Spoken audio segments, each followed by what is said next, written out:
नमस्कार सर, राधे राधे जी। मैं फरुखाबाद से आया हूँ। मैं जगमोहन गौतम मेरा नाम है। मैं कुछ प्रश्न लेकर के आया हूँ आपके पास। मैंने कई बार टीवी पे देखा, आज आपसे फेस टू फेस बात करने के बहुत सौभाग्य मिल रहा है। जैसे कि मैंने जैसे एक अभी दीदी ने बोला था कि मैं मतलब शंकर जी प्रकट हुए मेरे सपनों में और क्या करूँ उसके जॉब करने के लिए। मेरा मकसद है कि मैं ये जानना चाहता हूँ कि जैसे एक गीता में भजन दिया है कि कर्म करेजा फल की इच्छा मत करे इंसान, और जैसे कर्म करेगा वैसे फल देगा भगवान, ये है गीता का ज्ञान। तो मैं ये जानना चाहता हूँ कि जैसे कि मैं पढ़ाई कर रहा हूँ, अगर मुझे पढ़ाई का महत्व तो मालूम है कि मैं पढ़ाई करके बीएड करूँगा तो मैं टीचर बनूंगा, ठीक है। और अगर मुझे यही नहीं मालूम कि बीएड करके मैं क्या बनूंगा, मैं पढ़ाई करता चलाऊँ करता चलाऊँ, उससे कुछ फ़ायदा है ना? कुछ नहीं है ना।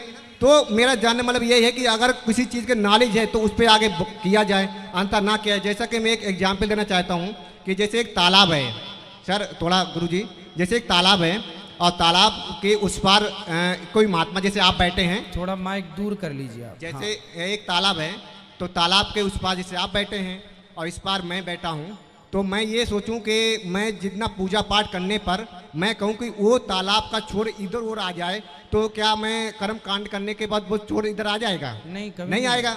तो मेरा मकसद है कि वो कैसे क्या होगा। हम पूजा पाठ करते हैं, सब कुछ करते हैं, तो फिर महत्व क्यों नहीं मिलता उस चीज़ का? मुझे इस चीज़ का मुझे निवारण चाहिए सर आपसे। मैं फरुखाबाद चल के आया हूँ, मैं एक साहित्यकार हूँ, मैं कवि हूँ, तो इसलिए मैं सोचा हूँ अगर आपकी आज्ञा हो तो 4 लाइनें सबके लिए बोल दूँ सही कहा आपने कि जमीन पर पैर रखा है रास्ता चाहिए हमको, जमीन पर पैर रखा है रास्ता चाहिए हमको, मैं तिनका हूँ नदी का किनारा चाहिए हमको, मेरे पैरों में जख्म देकर वो मुझे नाजुक समझते हैं, अगर हम ठान लें दिल में वो वंजित चाहिए हमको।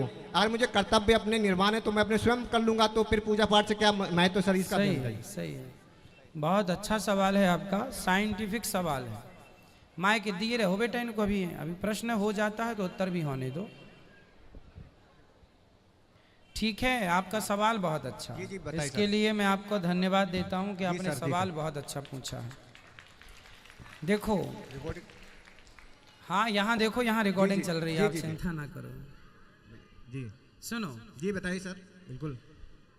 बात ऐसी है कि धर्म का ज्ञान होना चाहिए। गीता में लिखा है कर्मण्येवाधिकारस्ते मां फलेषु कदाचन, तू कर्म कर, फल की इच्छा मत कर। गीता में ये लिखा, जी जी जी। कर्म कर, फल की इच्छा मत कर। क्यों? क्योंकि फल आपके हाथ में नहीं है। जी सर। जैसे किसान खेत में बीज बो सकता है, बिल्कुल, पानी और खाद डाल सकता है, जी। कितनी फसल आएगी ये किसान के हाथ में नहीं है, कितने कुंटल होगा। वो अच्छा कर्म करे पर फसल कितनी आएगी ये तो ईश्वर जानते हैं ना। हम अच्छे कर्म करें। आप एग्जाम देने जाते हैं, बिल्कुल सही जाते हैं, मन लगा के आप करें अपना काम, कर्म करें, अच्छे हर प्रश्न का उत्तर लिखें। अब हर प्रश्न का उत्तर करेंगे, अच्छा करेंगे तो स्वाभाविक है कर्म अच्छा होगा तो नंबर भी अच्छे होंगे, फल भी अच्छा होगा। आपने कहा कि हम यहाँ बैठ के पूजा करें तो नदी का वो किनारा इसके ये तो नहीं आ जाएगा, यहाँ तो नहीं आ जाएगा। पूजा कभी इसलिए की ही नहीं जाती कि किनारा इस तरफ आ जाए। पूजा ईश्वर का चिंतन इसलिए किया जाता है कि मेरा मन भगवान में लगेगा, संसार से मन हटेगा तो अपने आप मेरे मन को शांति होगी, और मैं जब शांत हो जाऊंगा तो भगवान की कृपा का पात्र बन जाऊंगा, भगवत प्राप्ति हो जाएगी। ठीक है सर, प्रश्न मेरा ये था, मैं पुनः रिपीट करता हूँ। मेरा मकसद जो आप कह रहे हैं कि फल की इच्छा ना करो, ठीक है। जैसे मैं मजदूर हूँ, आपके यहाँ मजदूरी करने आऊँगा, मैं मजदूरी करूँ, अगर वो पैसे ना मिले तो मुझे मजदूरी करने से क्या फायदा है? मजदूरी तो मिलेगी ना बेटा, तो वही तो बात है ना। हाँ, तो वही मैं जानना चाह रहा हूँ कि आप कह रहे हैं कि कर्म करेगा फल की इच्छा मत करो, तो क्यों ना करूँ सर? मैं जब उस चीज़ को कर रहे थे, मैंने अभी तक कहीं भी गया नहीं, सीधे आपके शरण में आया हूँ। मैंने टेट यूपी टेट दोनों क्लियर कर लिए। चलिए, आप कह रहे हैं कि मैं फल की इच्छा करूं या करना चाहिए, ठीक है। कुछ एग्जाम्पल ऐसे हैं जहां आप तय कर लेते हैं, जैसे आप मजदूरी का उदाहरण दिए, अच्छा दिए कि भाई मैं पहले फिक्स कर लेता हूं कि मुझे 500 आप दोगे तो काम करूंगा या 1000 दोगे तो काम करूंगा। परंतु मैंने जो उदाहरण दिया किसान का, आपने अपना कर्म तो किया, ठीक है, आपने अपना हर कर्म किया, आपने अपनी फैक्ट्री डाली, आपने अपना बिजनेस किया, तो आप कर्म ही तो कर सकते हैं ना। उसका रिस्पॉन्स कितना आएगा, प्रॉफिट कितना होगा, क्या वो आपके हाथ में है? वो लागत के ऊपर निर्भर करेगा ना, जितना मैं लागत लगाऊंगा उसमें होगा उसमें सर। ना ना, लागत लगाने पर भी डूब जाती है, कई बार लागत भी डूब जाती है। पर वो सर प्रकृति का नियम हो जाता है, प्रकृति जो चाहेगी वो होगा फिर। नहीं, वही तो प्रकृति मीन्स ईश्वर, प्रकृति मीन्स परमात्मा। हम हिंदू लोग किसकी पूजा करते हैं? प्रकृति की तो करते हैं, नदियों की, पहाड़ों की, समुद्र की, वृक्षों की, गाय की। ये क्या है? प्रकृति ही तो है। हम प्रकृति के पुजारी हैं।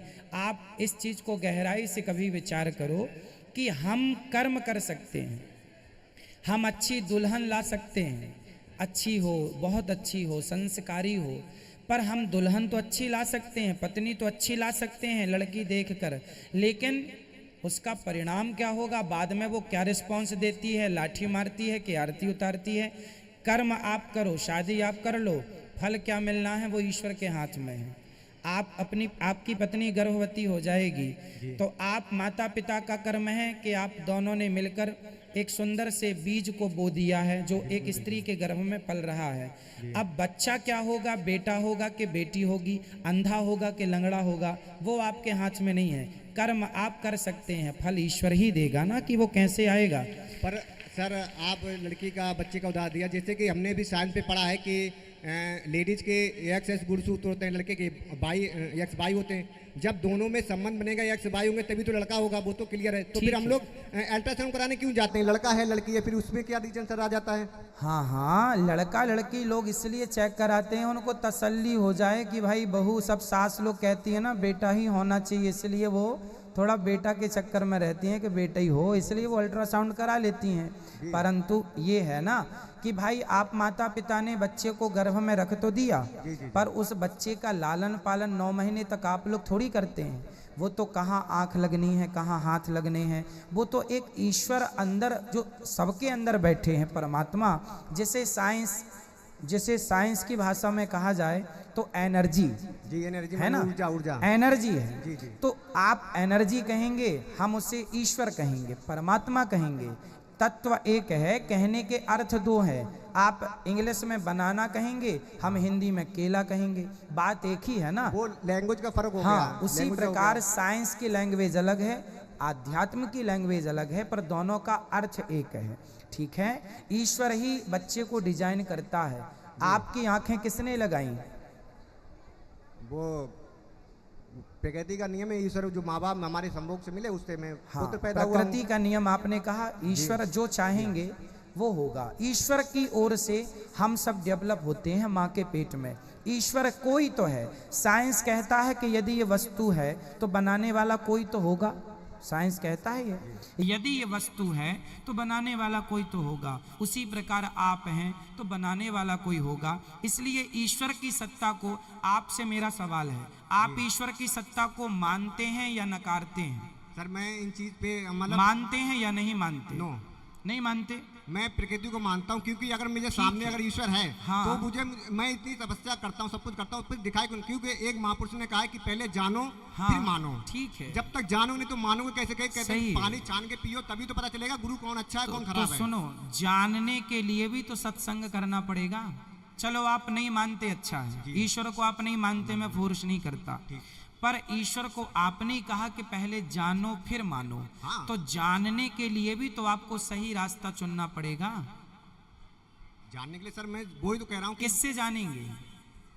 मैं अपने कर्म कर रहा हूँ, ठीक हाँ। है, कर्म के मैं सच मतलब भक्ति से बिल्कुल कर रहा हूँ। जो मैं पढ़ाई करता हूँ, कुछ भी करता हूँ, अपने नियम से करता हूँ। ठीक है, ठीक है, तो फिर उसका मुझे फल तो दिखाई दे कि हाँ ये ईश्वर क्या है क्या नहीं। जैसे कि कहीं पे माना कि हर गाड़ी में भगवान की मूर्ति होती है, ठीक है, मैं जिसकी उपासना कर रहा हूँ, तो फिर उसका एक्सीडेंट क्यों हो जाता है? What is reason? बेटा आप सही कह रहे हैं, आपकी जगह आप सही, आपका तर्क उचित है, पर होनी है ना। आपने ईश्वर को गाड़ी पे बिठाया है तो बिठाने से क्या ये सिद्ध होता है कि एक्सीडेंट नहीं होगा?